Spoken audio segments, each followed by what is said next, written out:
Und damit herzlich willkommen zu einem neuen Bootstrap-Turnierkampf hier auf meinem Kanal. Heute ist es schon das zweite Spiel, was ich caste, also am 30.07., den Sonntag. Und heute spielt der Kaiser Bismarck gegen den Famous, der hier Kreuzritter heißt.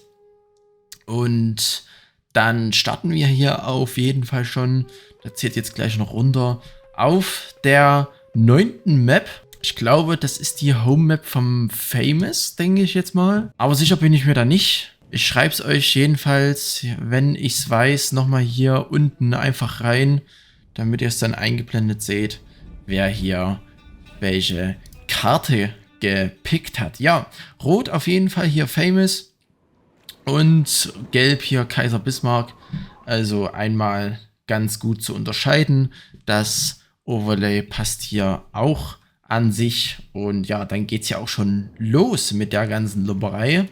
Kaiser Bismarck hier schon mal in der Vorrunde gespielt. Ich glaube, gegen den Nussknacker hat er gespielt. Und Famous habe ich noch kein einziges Spiel gesehen, weil ich immer leider arbeiten gehen musste. Deswegen ist es jetzt für mich auch eine Premiere, wie er hier spielt. Ja, schon mal eine komplett andere Herangehensweise. Kaiser Bismarck hier mit seinen Häusern quasi neben den Keep und Famous hier unten in der Ecke. Weiß ich jetzt nicht, was besser ist. Beides kann ganz gut weggeradet werden, obwohl ich denke, dass wenn hier unten Assassinen sind, dass hier das schlechter zu verteidigen ist.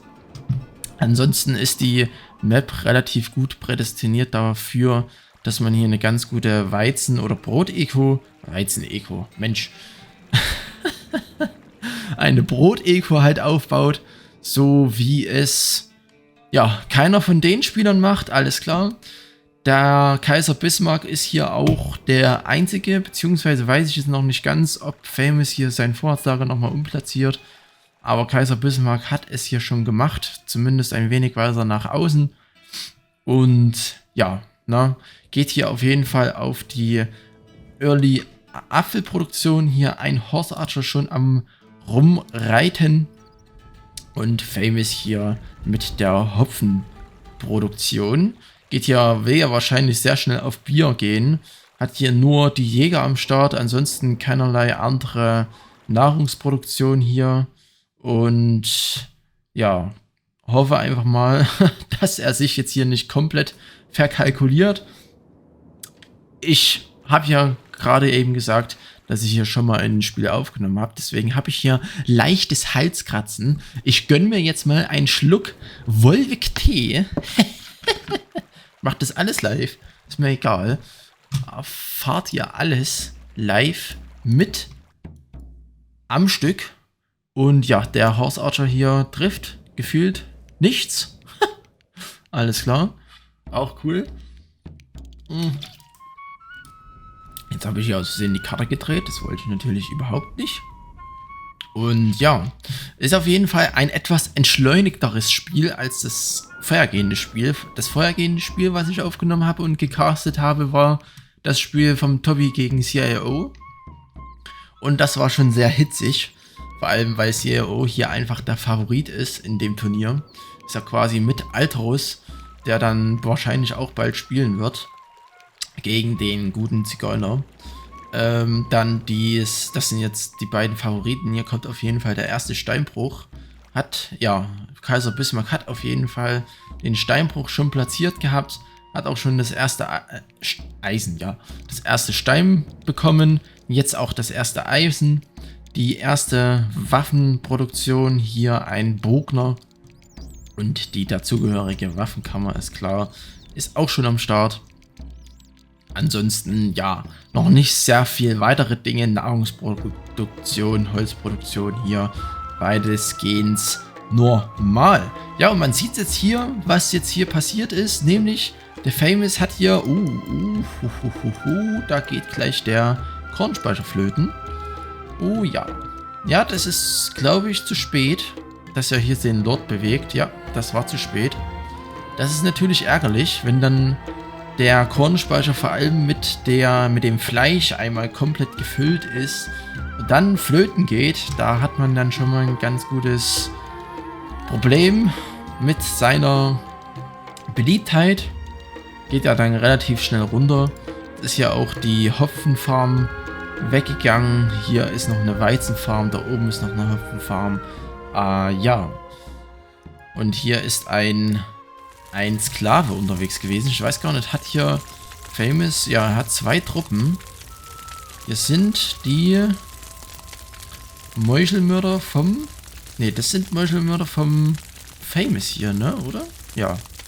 Ich denke schon, wenn das jetzt hier abfackelt. Eieiei. Das brennt lichterloh. Das brennt richtig. Warum macht dann jetzt... Hä? Was macht der denn? Ach, der Sklave hat Schaden gekriegt. Von den Jägern, oder? Hä? Jo. Cool. Oder von dem Hund. Eieiei. Schnell abreißen, bevor sich das Feuer ausbreitet. Ja, er hat's abgerissen. Eieiei. Der Sklave hat einfach Schaden von dem Hund gekriegt. Hier und der Steinbruch. Der kriegt halt jetzt gar keinen Stein rein, der Famous, weil ja die ganzen Ochsenjochen hier nach und nach immer abfackeln und auch die Bauarbeiter hier jedes Mal drauf gehen. Es ist auf jeden Fall nicht gut. Hat jetzt hier das erste Bier schon, aber er kriegt keinen Stein. Die Schenke braucht ja auch 20 Stein und das Stein fackelt hier immer noch rum. Was natürlich nicht so cool ist. Dagegen hat hier Kaiser Bismarck die erste Rüstungsschmiede. Rüstungsschmiede, genau, richtig gesagt. Und auch schon eine Menge Holz. Also das Holz könnte man vielleicht auch verkaufen und sich von dem Gold ein paar Truppen gönnen oder sowas. Hier mal ein bisschen die Torhäuser bestücken oder so. Ich weiß es nicht. Aber man kann ja da ein bisschen mehr machen. Aber gut, das müssen die natürlich entscheiden. Ja, Famous hier hat jetzt gar nichts mehr so wirklich von seiner Hopfenproduktion. Hat jetzt auch keine Weizenfarm mehr. Hier sind immer irgendwo noch ein paar Assassinen am Rumstromern. Hier ist er nämlich. Der kämpft jetzt hier vielleicht gegen die Assassine vom Famous. Oder auch nicht. Nee, kämpft nicht dagegen. Sieht es Famous? Ich weiß es nicht. Ich hoff's. Ja, und da ist der Kornspeicher wieder hinüber. Ja, an sich würde ich jetzt vom Kaiser Bismarck auf die Brauereien hier gehen. Famous, hier läuft für einen Assassino rum. Hallo. Oder er geht auf die Eisenminen. Okay, ich weiß gar nicht, sind hier allgemein Brauereien sehr teuer? Nee, kosten nur 10 Holz. Okay, das ist ja nicht ganz so schlimm. Ja. Naja, gut. Ist halt ein bisschen doof, ne? Bisschen sehr doof. Jetzt hat er hier auf jeden Fall die Vormachtstellung mit den berittenen Bogenschützen, die ja ganz gut reinschießen können. Aber ich würde die halt immer auf Patrouillieren stellen, so wie Kaiser Bismarck es hier hat. Der hat nur 2 und die sind auch hier im Low Ground. Deswegen treffen die jetzt nicht ganz so viel, machen auch nicht ganz so viel Schaden. Aber ja, es werden natürlich, wie man sieht, sehr selten getroffen. Würde die immer auf Patrouillieren stellen, damit die halt einfach in Bewegung bleiben. Ansonsten sind die sehr schnell weggeschossen, aber die Masse macht es dann halt einfach trotzdem und Famous setzt sich hier trotzdem durch, weil er einfach hier eine Übermacht an den berittenen Bogenschützen hat. Ja, hier kommen aber gerade europäische Bogenschützen vom Kaiser Bismarck zu den Holzfällern. Somit wird die Holzproduktion hier quasi negiert. Und Famous ist hier auf jeden Fall sehr stark eingedrückt. Kaiser Bismarck schwimmt hier in den Ressourcen. Hat jetzt hier auch schon die ersten europäischen Schwertkämpfer am Start. Rüstungsschmiede, Schwertschmiede. 3 Eisenminen. Da läuft der Rubel rund. Die werde er wahrscheinlich jetzt hier auf die berittenen Bogenschützen schicken. Schätze ich mal, so rum. Und Famous, ja, das ist vielleicht ganz gut, die Idee quasi, hier sehr schnell auf Bier zu gehen. Aber wenn man natürlich keine Schenke hat, dann bringt einem das ganze Bier nichts. Er könnte jetzt vielleicht hier ein paar Fässer verkaufen. Kann man ja ganz gut. Und dann hoffen, dass er sich das Holz kaufen kann und das Stein. und dann wenigstens eine Schenke kaufen kann. Aber so macht es natürlich nichts. Er hat jetzt auch hier den Steinbruch von hier unten hier hoch verlegt. Ja, er muss auf jeden Fall hier jetzt seine ganzen Horse Archer zurückziehen. Oder zumindest hoffe ich, dass er das macht, damit er hier die Bogenschützen vom Kaiser Bismarck einfach wegnehmen kann. Aber jetzt kommt hier schon der erste Schwertkämpfer vor. Und Schwertkämpfer sind natürlich ein übelstes Fass. Oder sie lassen sich jetzt einfach niederstrecken? Nee. Okay, gut. Dann doch nicht. Ja, der erste Schwertkämpfer bahnt sich hier so langsam, aber sicher seinen Weg zu der Burg, wenn man das noch als Burg betiteln kann, im Famous. Und... Hä? Ah. LOL! Ach du Scheiße! Jetzt habe ich das gecheckt! Oh, oh ja, das ist natürlich noch mal ein bisschen bitterer. Ich dachte jetzt, ja gut, der europäische Schwertkämpfer rasiert jetzt da einfach alles weg.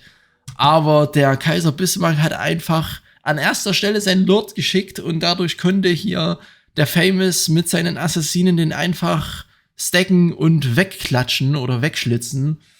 Ja, so ist es natürlich auch nochmal eine ganz andere Wendung. Sehr interessant, aber man sieht, denke ich, hier, dass der Kaiser Bismarck schon deutlich besser dastande mit seinen ganzen Ressourcen da. Deswegen, ja, ne? Truppenmäßig hatten sie eigentlich beide gleich viel. Famous mehr berittene Bogenschützen, Kaiser Bismarck die europäischen Bogenschützen. Guti, dann würde ich sagen, sehen wir uns beim nächsten Match wieder. Bis gleich.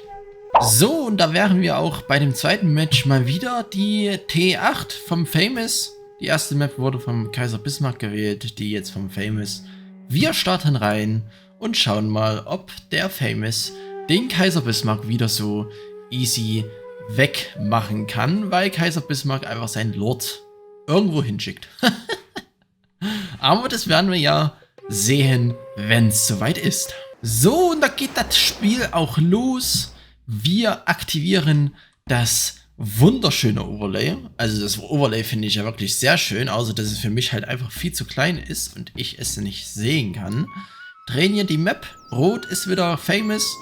Gelb ist Kaiser Bismarck, so wie auch im vorherigen Spiel.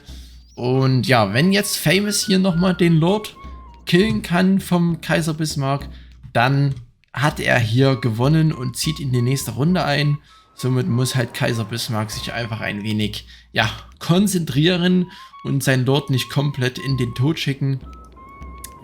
Ich glaube auch nicht, dass es vorhin geplant gewesen ist. Ich glaube, er hat es auch einfach vergessen oder nicht mehr drauf geachtet. Hier hat er, glaube ich, gerade ein bisschen Holz gewastet, um sein Vorratslager hier abzureißen und zu versetzen. Aber gut, das war jetzt, glaube ich, nicht mehr allzu viel. Bin gespannt, wie die das machen. Ich sag's mal so, beide Spieler sind jetzt nicht die Überprofis, ne? Muss man ja auch nicht. Hat man auch, denke ich, im vorherigen Spiel gesehen, dass beide noch nicht allzu viel Erfahrung haben. Und ja, man sieht es auch hier, dass die Jägerstände einfach zu nah an den Rehen dran platziert sind und dadurch hier auf die Rehe dort weiter hintergehen. Aber ja, ich hoffe oder ich glaube und wünsche mir, dass sie beide trotzdem schon mal wissen, dass man hier mit einem niedrigen Wall und einer Treppe sich hier hoch verbinden kann. Aber das weiß ich nicht, wie oft sie die Map gespielt haben. Ich wollte jetzt auch nicht unfair sein und dem einen, weil einer ist nur noch im Discord von den beiden, hier einen Tipp geben und der andere kriegt es dann nicht. Das finde ich persönlich nicht fair, wenn dann schon Gleichberechtigung für alle. Ja, hier der Kaiser Bismarck mit der Standardaufbauweise quasi, sage ich jetzt einfach mal, den Markt hier hinten auf der Insel platziert. Okay, hätte er auch die Häuser hier hinten platzieren können. Okay. Aber muss er natürlich selber wissen, genauso wie Famous. Und Famous hat noch keinen... Hat Famous keinen Markt? Hä? Hallo? Nee, Famous hat keinen Markt. Alles klar. Jetzt baut er den hätte er auch hier hinten setzen können. Goodie. Dann eben nicht. Ja, Famous hat mir jetzt gerade noch in der Zwischenpause, sage ich jetzt einfach mal, gesagt, dass er lieber ein wenig mehr am Anfang quasi seine Burg aufbaut und dann im Late Game besser hantieren kann. Hier kommt nämlich auch schon der erste Meuchelmörder wieder an den Start. Die Meuchelmörder, ja, die sind echt nervig, muss ich auch sagen. Also kann ich auch nicht leiden, dass die so extremst nervig sind, aber diesmal hat er es sehr schnell bemerkt. Na komm, setz den Lord noch hinterher. Nicht, dass du den jetzt davonkommen lässt. Eieiei. Ja, Micromanagement ist natürlich vom Kaiser Bismarck hier am Start, aber wenn man das zu sehr übertreibt, vernachlässigt man hier ein bisschen seine Hauptburg. Ich habe auch jetzt schon die erste Waffen-Eco an den Start mit 2 Pfeilmachern. Aber hat er denn die Treppe mal gebaut? Nee. Nee. Okay, gut. Na, ich bin mal gespannt. Hier der eine Horse Archer, der macht noch ganz gut Hackmack. Ja, na, das ist natürlich sehr nervig. Und die hier unten treffen natürlich, ja, gefühlt nichts. Aber der Horse Archer beschäftigt sich lieber mit dem Lord, anstatt hier mit den Bauern oder mit den Arbeitern. Deswegen ist es jetzt, denke ich, nicht ganz so ein wirtschaftlicher Schaden. Famous können jetzt einfach hier mal einen Meuchelmörder ausbilden und den hier wegschnitzeln. Dann hat er auch Ruhe davon. Er hat auf jeden Fall schon das erste Eisen reinbekommen. Der gute Kaiser Bismarck natürlich auch. Baut jetzt hier dementsprechend die erste Rüstungsschmiede und Schwertschmiede.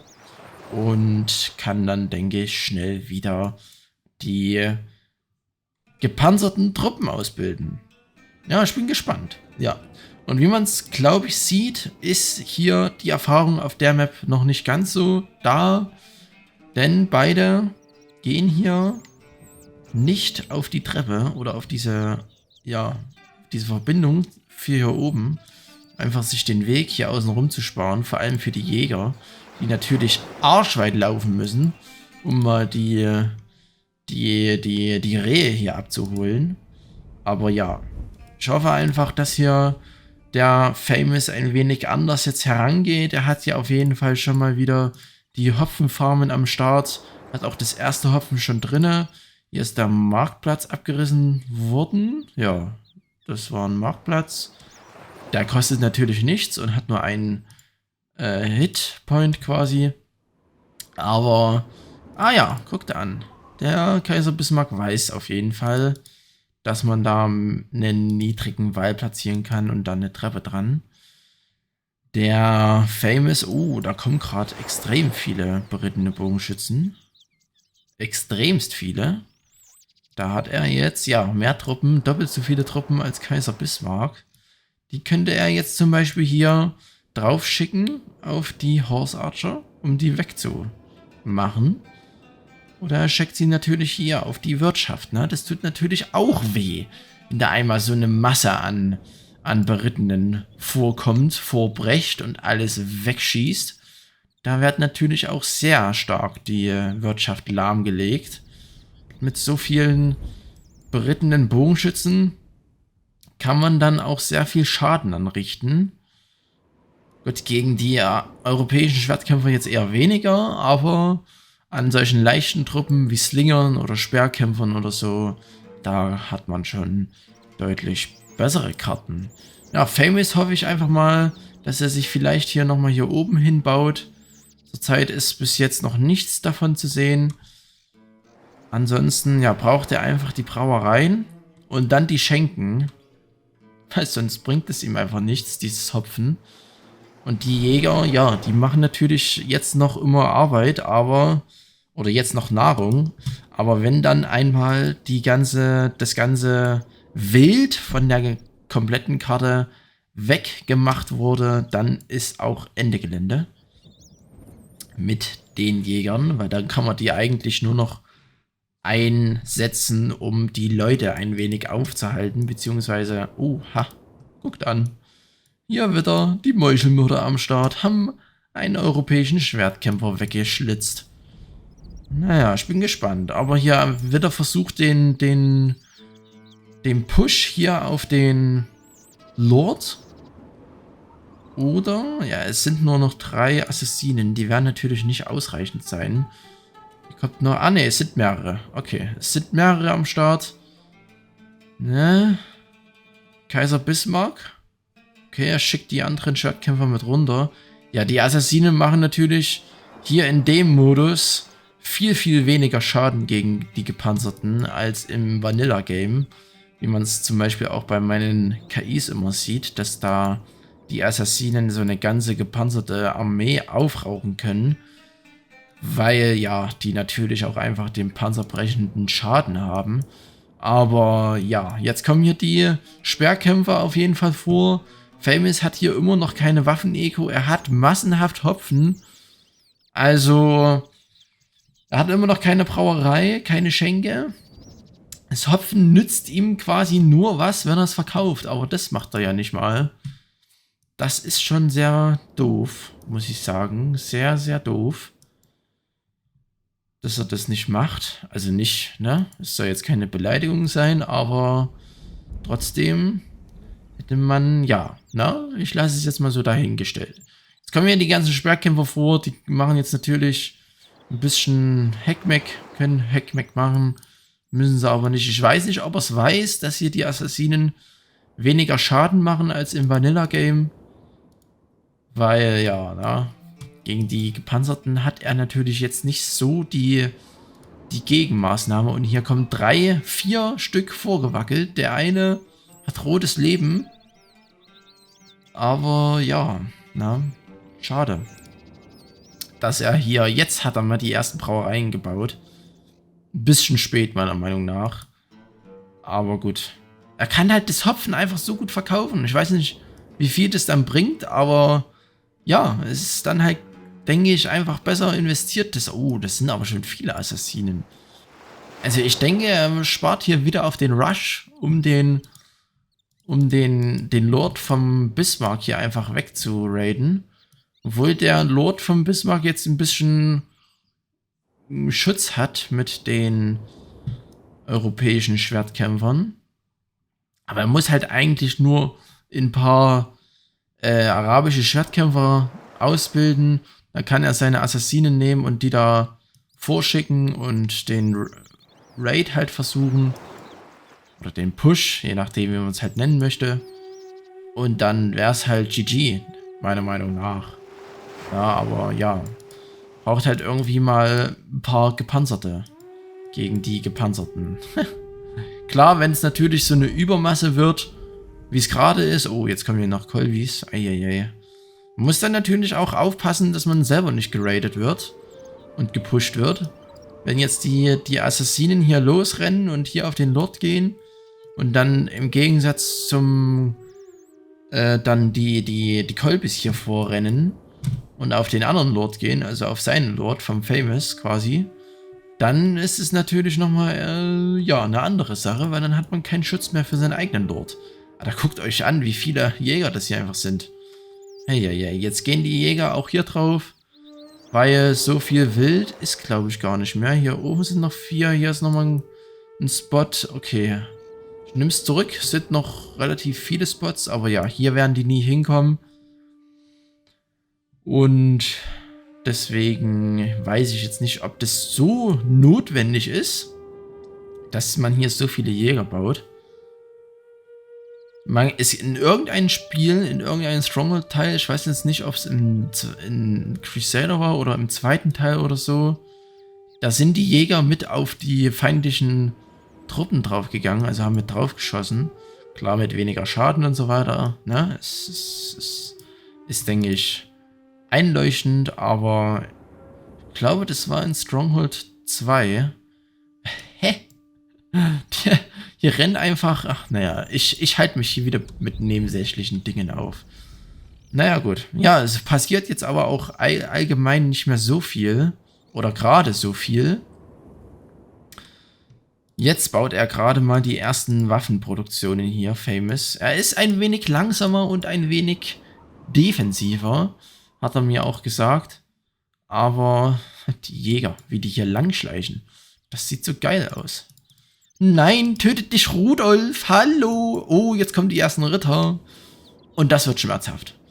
Also sobald Ritter kommen, wird es einfach schmerzhaft. Hier kommen zwar die ersten Schenken, aber ja. Ne?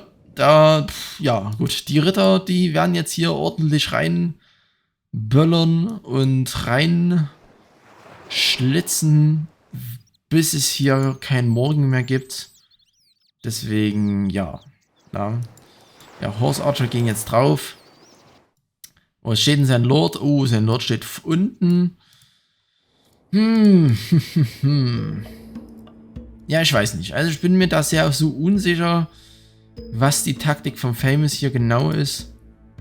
Ansonsten, ja, schaue ich einfach mal oder hoffe ich einfach mal, dass er vielleicht nochmal die Kurve kriegt. Aber sieht schon sehr böse aus.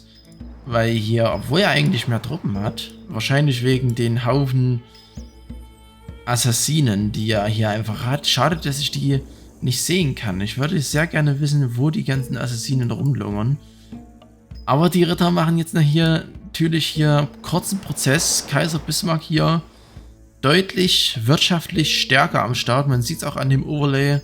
Der gelbe Balken ist hier deutlich größer als der linke. Und die Ritter machen hier ein Gebäude nach dem anderen platt. Und der Steinbruch, ja, weiß ich jetzt nicht, ob das so die optimale Lage ist. Ich hätte hier auf jeden Fall den Steinbruch als erstes genommen oder als nächstes. Aber Kaiser Bismarck macht es auch nicht. Ja gut, jetzt kommen ja auch die ersten Armbrustschützen. Also ich glaube, wenn hier Kaiser Bismarck einfach mal den Ausbildungsbutton durchdrückt, dann kann er hier einfach den Famous so leicht wegmachen.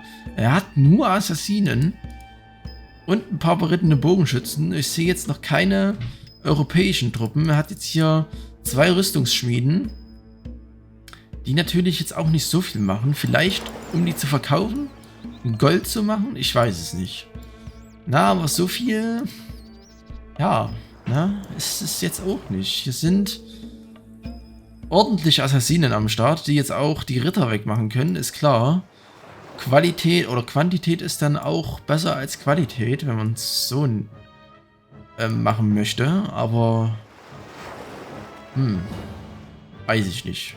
Auf jeden Fall würde ich Kaiser Bismarck jetzt den Tipp geben, nicht so lange zu warten, weil wenn er jetzt noch so lange wartet, bis hier der Famous sich komplett aufbauen kann und hier die Waffen-Eco und die Schenken halt hoch, weil er kann ja halt jetzt Steuern nehmen ohne Ende, ist klar. Wegen den ganzen Schenken. Er hat jetzt so einen positiven, was ist denn hier los eigentlich? Okay, keine Ahnung. So viel Beliebtheit quasi, dass er hier einfach die Einheiten nur so rausdrücken könnte, wenn er denn das Gold hat. Ne? Also das Gold ist natürlich wichtig, ohne die kann er keine arabischen Truppen ausbilden. Und ja, baut jetzt hier oben, also, naja, gut. Hat jetzt auch noch keine Hopfenfarmen hier nachgesetzt. Kriegt auch relativ wenig Holz rein, weil die Holzfäller, die hier oben stehen, machen natürlich nichts, weil die ganze Zeit hier weggeschossen werden. Er müsste halt einfach mal die Horse Archer hier wegmachen. Dann könnte er hier noch was machen. Aber ich denke, die Kolbis, also alleine schon die Kolbis, na, ihr seht es zwar nicht, aber ich zeige gerade meine Hand auf meinen Bildschirm. Das ist wirklich sehr gut, wenn man keine Facecam hat oder irgendwas. Und mit den Rittern kann er halt, glaube ich, einfach den Famous hier aus den Leben prügeln. Oder auch nicht. Okay, so kann man das natürlich auch machen. Mit dem Gold und dem ganzen Bums, den man hier hat. Ja. Achso, nee, das ist Kaiser Bismarck. Aber er hat sich jetzt die Piken gekauft. Gegen die Ritter. Ne? Aber hier, es sind nicht wenige Ritter, es sind auch nicht wenige Kolbis. Und wenn man die hier einfach durchklickt, die Kolbis zu dem Lord, dann ist Ende Gelände. Dann ist wirklich Ende Gelände.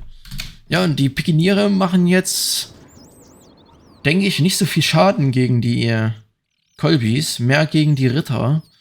Aber da lasse ich mich gerne eines Besseren belehren. Ja, man sieht's. Oha, okay. Assassinen sind natürlich am Start. Mal gucken, wer sich hier durchsetzt. Es sieht so aus, als würde, ja, Kaiser Bismarck hier einfach deutlich besser sich knubbeln, beziehungsweise deutlich besser hier die Einheiten rumschicken. Was ist denn das jetzt? Hä? Greif doch einfach jetzt den Lord an. Hallo. Ich wollte schon sagen.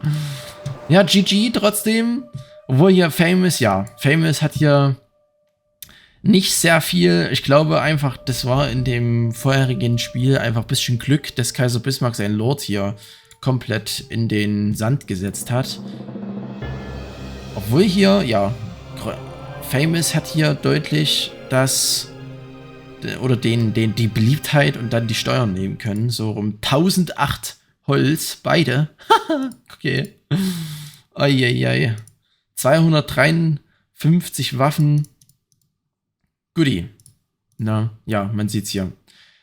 Dann steht's 1-1 und wir sehen jetzt ein drittes Game. Bis gleich. So, liebe Leute, da sind wir auch auf dem, oder bei dem dritten Match angekommen. Auf der 6. Map hier. Einer Map vom Lord Hühnerfutter, alles klar.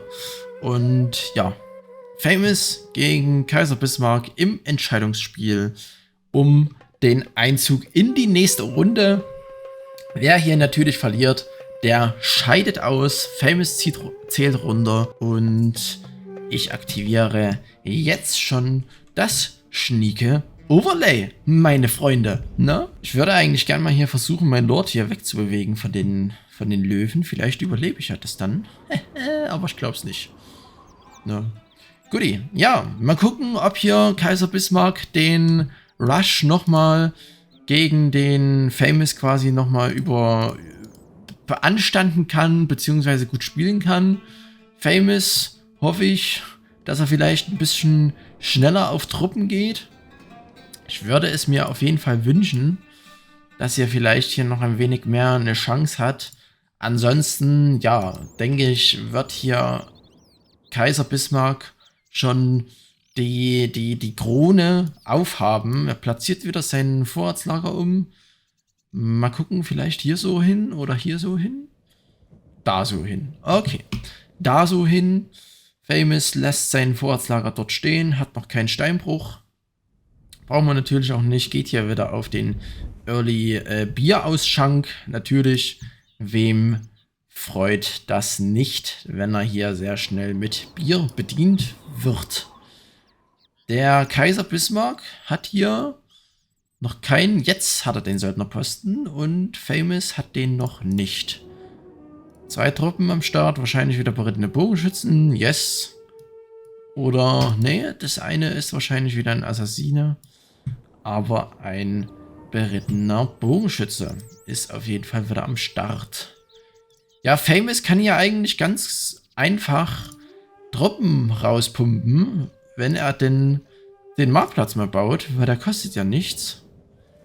Ich weiß gar nicht, warum er immer so lange wartet, bis er den Marktplatz platziert. Aber ja, er geht mal wieder extrem auf Jäger. Kaiser Bismarck hat immer noch 2 Truppen. Also ein berittener Bogenschütze, ein Assassine, die erste Eisenmine, da steht die zweite Eisenmine. Jäger verteilt am Start. Dann hier wieder 3 Apfelgärten. Jetzt kommt hier der erste berittene Bogenschütze vor. Und diesmal baut er schneller die Brauereien. Das finde ich auf jeden Fall schon mal deutlich besser. Denn wenn er sich denn jetzt wieder so viel Zeit lässt wie bei dem anderen Spiel quasi, dann ist es natürlich sehr zum Nachteil für ihn, weil dann kriegt er hier das ganze Hopfen rein, aber er kriegt kein Bier.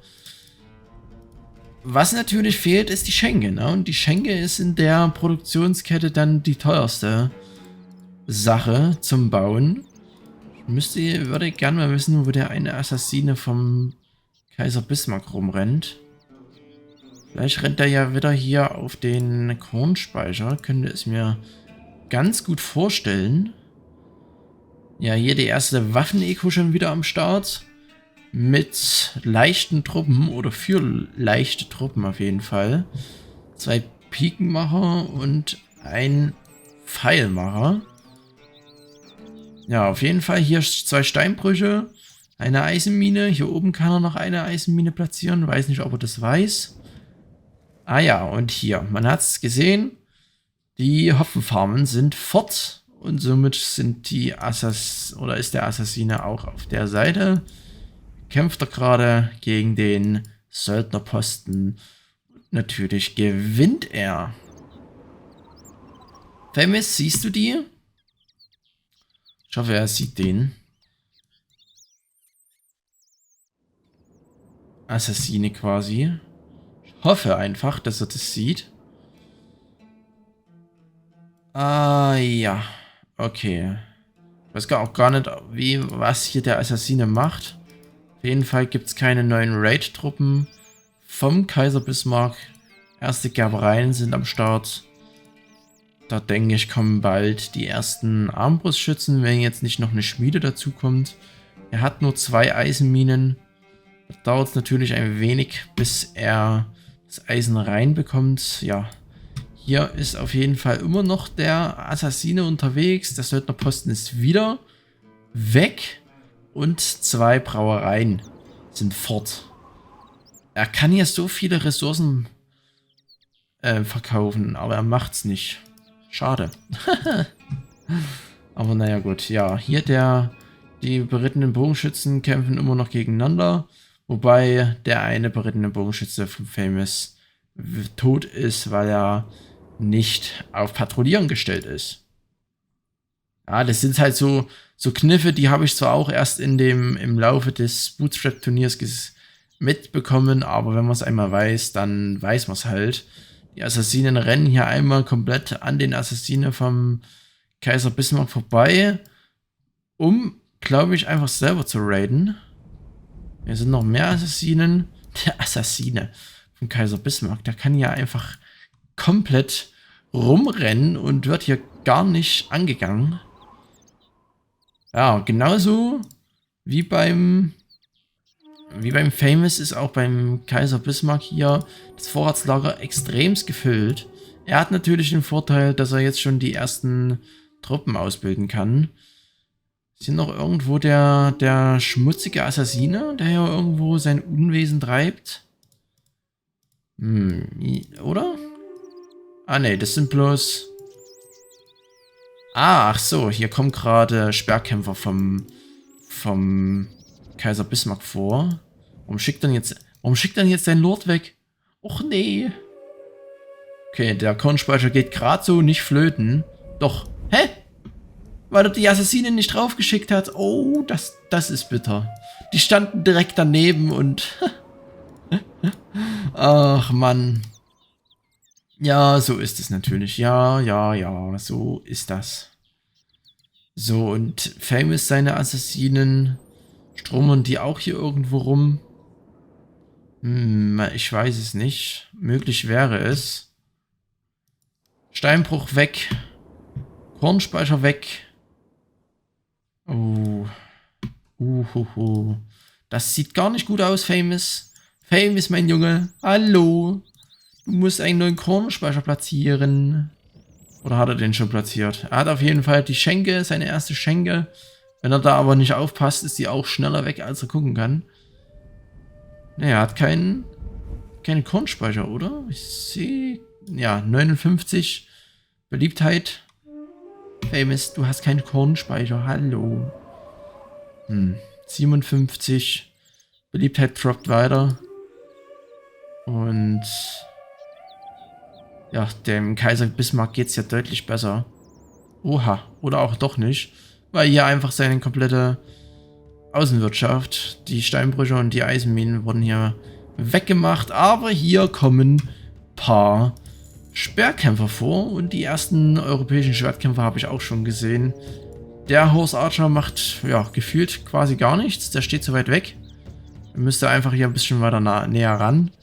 Jetzt hat er mal einen neuen. Mal gucken, wie viel Beliebtheit er noch hat. Keine Ahnung. 46 stand da, glaube ich, gerade. Oder so. Ja, der Steinbruch ist hier kaputt. Und die Horse Archer, die ja frisch ausgebildet wurden, gehen jetzt auch kaputt. So, das ist dead. Ja. Genau, also wenn hier der Kaiser Bismarck einmal komplett weg oder einmal seine gesamten Truppen hier rüber schicken würde, dann ist, denke ich, Ende Gelände. Wenn nicht, ja, Kreuzritter hat gerade mal, also Famous hat hier gerade mal 7 Truppen. Und das sind, glaube ich, hier ein paar Horse Archer und ein paar Assassinen. Ja, hier stehen noch einer. Hier steht ein einziger Assassine. Eieiei. Verlädt jetzt wieder seinen Kornspeicher. Beliebtheit ist bei... Oh, er muss unbedingt die Schenken verteidigen. Bei 38 ist der Beliebtheit der Kornspeicher, jo. Nee, och nee, jetzt verliert er auch noch seine Kornspeicher, seine Schenken, Mensch. Jetzt ist aber mal Schluss hier. Ach, Manu. Ja, Famous ist, glaube ich, nicht so der Micromanagement-Spieler, der da einfach nicht so das Können quasi hat, da seine Wirtschaft aufzubauen, gleichzeitig sich zu verteidigen und vielleicht auch noch gleichzeitig Raids rauszuschicken. Er will halt einfach mehr aufbauen und ja, somit liegt jetzt hier seine gesamte Wirtschaft, wie nennt man das? Klar? Nee, hä? Wie nennt man das? Seine gesamte Wirtschaft brach, das Wort habe ich gesucht. Aber was halt einfach ein paar Schwerkämpfer ausrichten können, ne? Die Brauerei, nee, die Brauerei kann er noch beschützen. Aber seine gesamte Wirtschaft steht halt jetzt still. Jetzt kommen hier 2 Schwertkämpfer vor und die könnten vielleicht dem Lord schon sehr gefährlich werden, weil er kann halt jetzt keine Truppen ausbilden.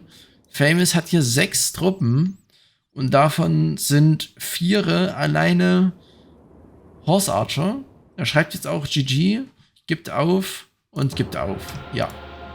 Schade auf jeden Fall, somit steht es 2:1 für Kaiser Bismarck. Kaiser Bismarck gewinnt also das Spiel gegen Famous. Somit rückt er eine Runde weiter vor und Famous scheidet leider aus. Ja, hier nochmal die Statistik. 52 Truppen von Kaiser Bismarck, 15 Truppen von Famous. Und dann würde ich sagen, vielen Dank für das Interesse an dem Video. Vielen Dank fürs Zuschauen. Lasst es euch gut gehen und tschüssi.